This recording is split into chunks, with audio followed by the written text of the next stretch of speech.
Okay, what do you think about this? They're twins, but they were born in separate years. They're twins, born in separate years. I don't understand. Yeah, you do.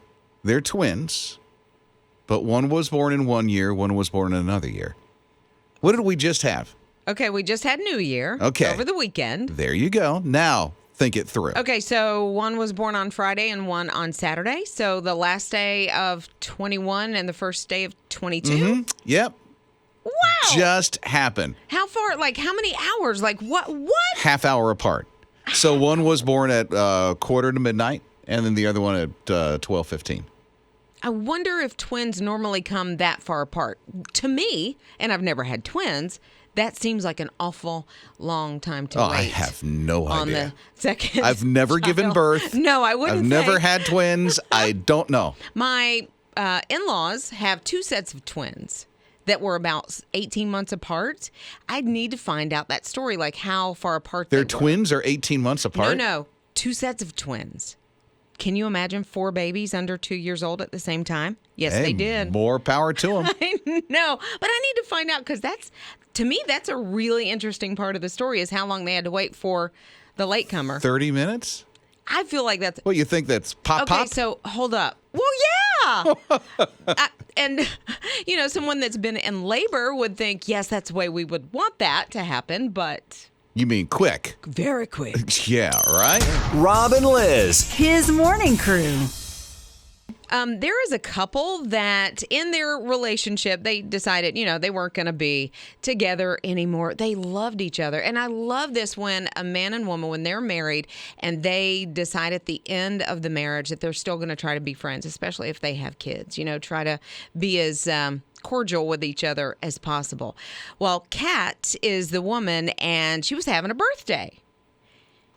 Her ex surprised her with something I can't even imagine he surprised her with. He hands her some keys at her birthday party with, the kids there. It was the house. He paid off the mortgage to her house.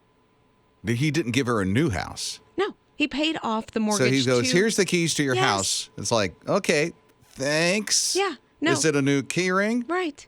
But he called the bank, got the payoff, paid off the loan, and he said, you know what?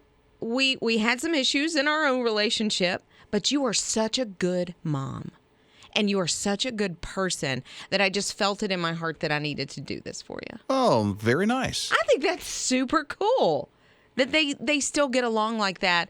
And I mean, the kids are better for it, for sure that everybody's not fussing and whatever. Yeah. So I love that. So he liked that she's a good mom to their kids. Absolutely. And wanted to make sure that they're provided for that way. Absolutely. Oh, there you go. Rob and Liz. His morning crew. I wonder how many people have heard of the Erdajat holiday light display. Erdajat. No. Erdajat. Hold on. Let me see if I can say. Erdajat. It's Erdajt. I don't know if you call that a word, but they're actually initials, and they are the first letters of the initials of every kid in this one family for their Christmas lights display at their house. Not to get caught up on that, but I feel like you could rearrange those letters and actually have some sort of word. But okay. Well, give it a shot at some time. Here's how many lights are at their house. This is a house, neighborhood, 687,000 lights. I wonder, so the average house probably has a couple thousand. Really? I would think. Well, I mean, if you're decorating. Not mine. Listen, around the tree and then outside, if you put maybe a couple of thousand. Couple of hundred at my house. Oh, wow. Couple of thousand. I need to see Liz's house. I haven't seen her house, especially at Christmas time. Well, here's the cool thing. They also raise support for organizations. I love this. So we're talking tens of thousands of dollars in the past, I think 4 or 5 years since they've been doing this. Mm-hmm. And the best part, to me, the best part of the story is why they do it. And it's because it was inspired by the dad's mom, by the grandmother of this family. She loved Christmas so much that, she would, start before Thanksgiving, getting everything ready and just instilled that love of Christmas and bringing joy to people. So her legacy lives on. Through those Christmas lights. Tens of thousands of dollars have been raised for charity, which is great. Oh, and by the way, they just got into the Guinness Book of World Records. Boom. Yes, because of that big old light display that they had. Thanks, Mom. Rob and Liz. His morning crew. Yeah, little girl. She's only a year old, by the way. Her name's Jalen, and she likes to dress up in little costumes. She dressed up like the Queen of England. Powder blue little suit, with a little skirt. She had her little pearls on. She had her hat with a little flower on it. Looked like the Queen. Looked exactly like At 1 year old. And it was the cutest thing. So her mom, posted it. Her mom even sent a picture to the Queen herself. I don't know if the Queen is scrolling Instagram or Facebook or anything like that, but the castle did get wind of it. And when you get a letter from the royal family, typically they will say, you've heard from the castle, from Windsor Castle, as though the castle wrote you a letter. But it was the Queen's lady-in-waiting that personalized the letter to the little girl. What does that mean, lady in waiting? So the lady in waiting, and I don't know all the particulars. It's like but her assistant or something? Her assistant. Okay. They used to help her get dressed and things like that. I don't know if they're still doing that these days, but so it wasn't actually the Queen, but it was the Queen's assistant the lady in waiting. The lady in waiting said that the Queen enjoyed the picture of the little girl because nice. the family also has corgis like the Queen's family does. And so she really rounded it out. I would think the Queen would want to see something like this. She seems to love kids and good for her. Definitely loves corgis. But so they are framing the letter. Yeah. I would. It makes me want to run out and get a little powder blue suit myself. Rob and Liz. His morning crew. It dates back to forever ago, this one issue. It's Rob and Liz, his morning crew on his radio. I mean, when you go back to Adam and Eve, when their sons Cain and Abel were growing up, middle school aged, you know that age? When winter hits, Cain and Abel, shorts. Abraham's son Isaac, growing up, little boy, when winter hits, shorts. Why is that? I don't know. It's a question that just baffles the mind. My sons, when they went to school, winter hits, 28 degrees outside, shorts. 2 degrees outside. Shorts. 40 below zero. Shorts. I don't understand. Shorts. It's just, why? With a jacket, gloves, and a scarf. Like, what are you doing? What are you thinking? We're winter from the waist up, and we're summer from the waist down. Just what? Does not make sense. And Crocs. They have holes in them. Like, what are you doing? Why? I know, right? Jake is not too far removed from childhood. Yeah. I mean, he's in his 20s.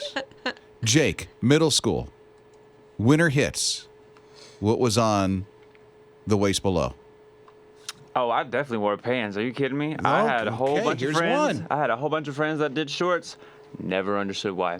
Unless we were on the courts, because I did play tennis when I was in school, for the school. Mm-hmm. And that's the only time we would wear shorts in the winter because it would get hot because we would warm up. Other than that, y'all tripping.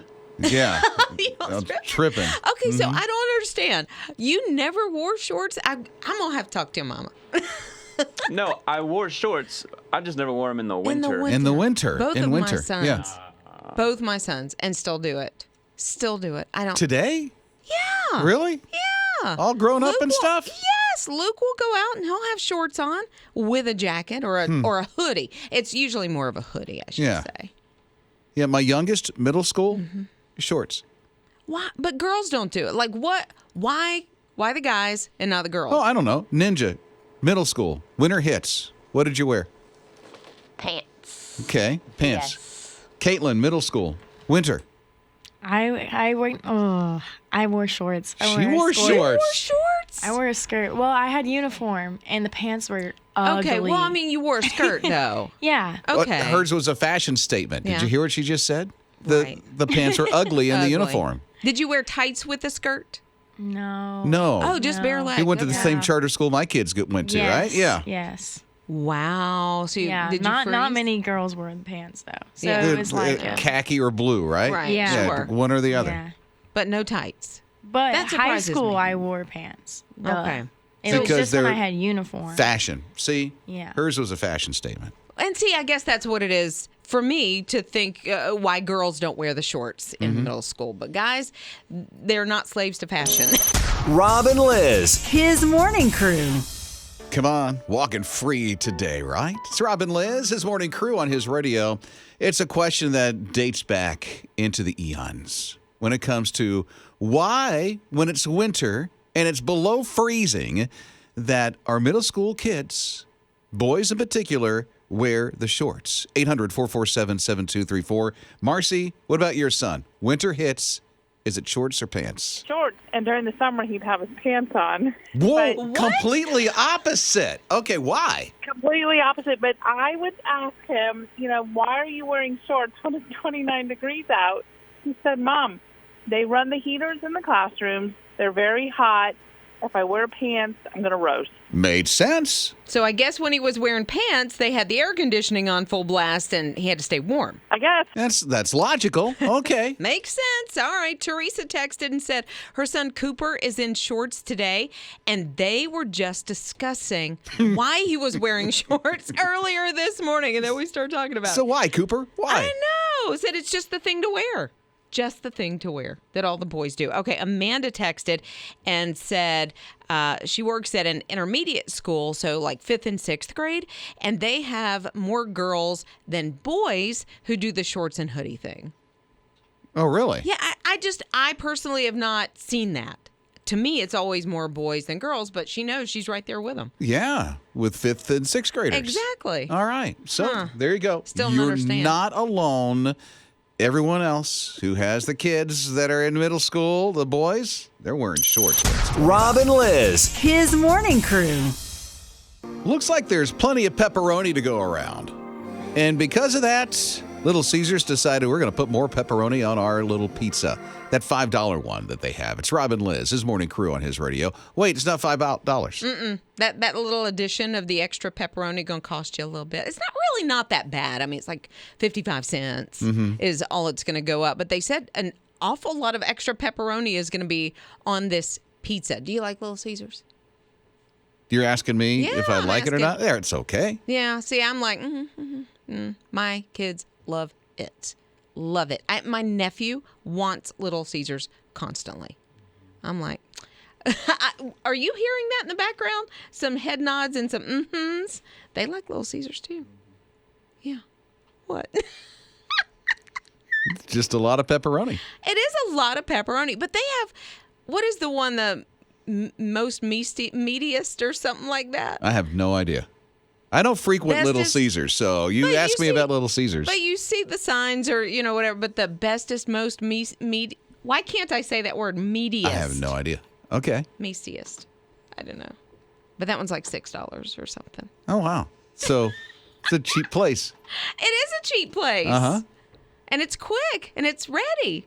Isn't that their Nice. slogan? And lots of pepperoni. Lots of pepperoni. Okay. Have fun with that.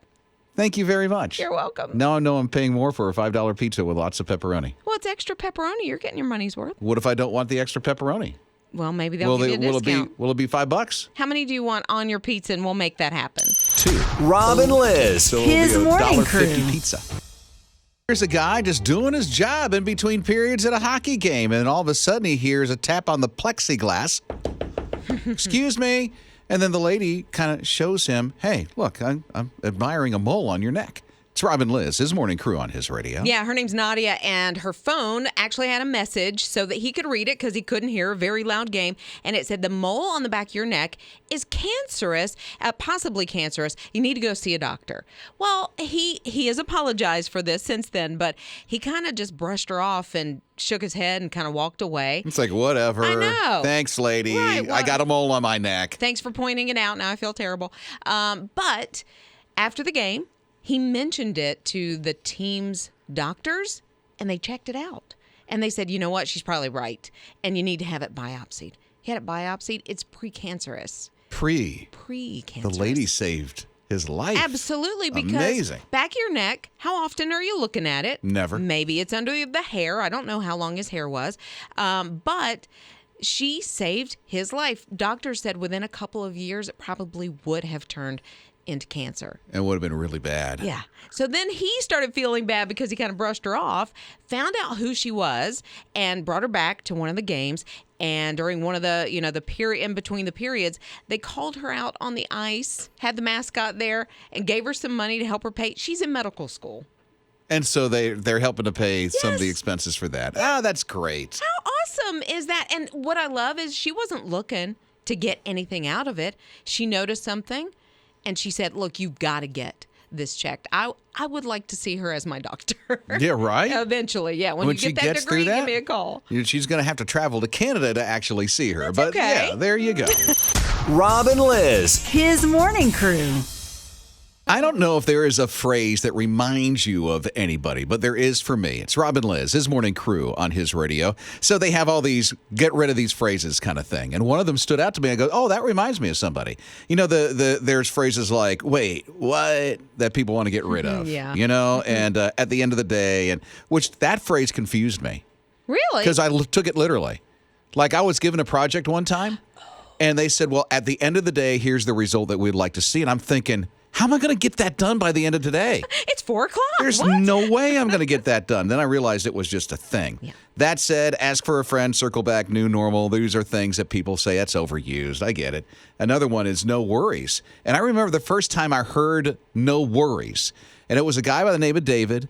It was 25 years ago. I never heard that before. He's from New Zealand. Oh. And that's a phrase in New Zealand. I did not know this. Then I started using the phrase. Now I use it too much. Oh, I think everybody uses it too much. I'll go through a drive-thru and I'll say thank you, and they're like, no worries. And I'm No like, worries. Oh, It's either my pleasure. That's a certain place, Yes, God's chicken, yeah. or no worries. I don't like no worries. I don't like that. Something I never want to hear again is fam. Well, who does that remind you of? Is there a phrase that reminds you of somebody? Oh, my kids will text, it's all right, fam, or bro. Oh, my goodness, bro. Oh, my God, bruh. I was like, how do I go from mom to bruh? I don't get it. Yeah, right? Like, what? Okay, so now I'm making a list. Rob and Liz. His morning crew. I wonder if there is a phrase that you hear and it reminds you of somebody. Like, here's Jessica at 800-447-7234. What would it be for you, Jessica? Okay, so it's have a Jesus-filled day, and I am 40, so it's been around for a while in my family. When I was growing up, my mom would always write, sorry, I'm going for a walk. My mom would always write the sweetest little notes in my lunchbox, like, elementary school, junior high, and she would just, have a Jesus-filled day, love Mom. And it was something that she said to all of us. I've got 2 younger brothers. And then now I'm a mom. I've got 2 little girls, and whenever I drop them off at school or church or a friend's house or whatever, I always say it. And we don't really pack lunches now because they eat at school or daycare. But when I do, I always write that in there. And then I also share it with coworkers. So at the end of a call, a Zoom or whatever, I say, have a Jesus-filled day. So it's kind of our little family phrase. When I entered the workforce, I lived at my parents' house for a few months, just kind of, getting my feet wet and saving money for a place. And my mom would sometimes still make my lunch, so sweet, and she would stick those little notes in there. So I have one that I've laminated, and I keep it on my desk at home now, not in the office. And it just makes my heart happy. Rob and Liz. His morning crew. It becomes a thing. Those phrases your families say. It's Rob and Liz, his morning crew on his radio. What about you, Lacey? You're on his radio. We're off like a herd of turtles. My mother and I, we say it to each other a lot, like usually as we're pulling out of the driveway to go somewhere. And it's usually if we're like severely behind schedule and we need to get there quick. But we're just like way off track. I love it. I love it. Trying to follow that. My mom has been saying it for years, and then I just kind of picked it up from her. Now when I get in the car with my son and we're on our way to an appointment or something and we're late, I'm like, all right, we're off like a herd of turtles. I'm so using that, Lacey. I love that. Off like a herd of turtles and you're late. It makes a lot of sense. There's something that Liz's mom says. What is it again? Home again, jiggity jig. Jiggity jig. Every time we would be on a vacation or just run to the grocery store, coming home, and she would always say that. I don't say that to my kids. Which Why is not? Weird. I don't Come know. on. I literally just thought about Keep it. the legacy going. Okay, so for generations to come. Riles, yeah. 20, 40, 50 years from now. We'll say home again, jiggity jig.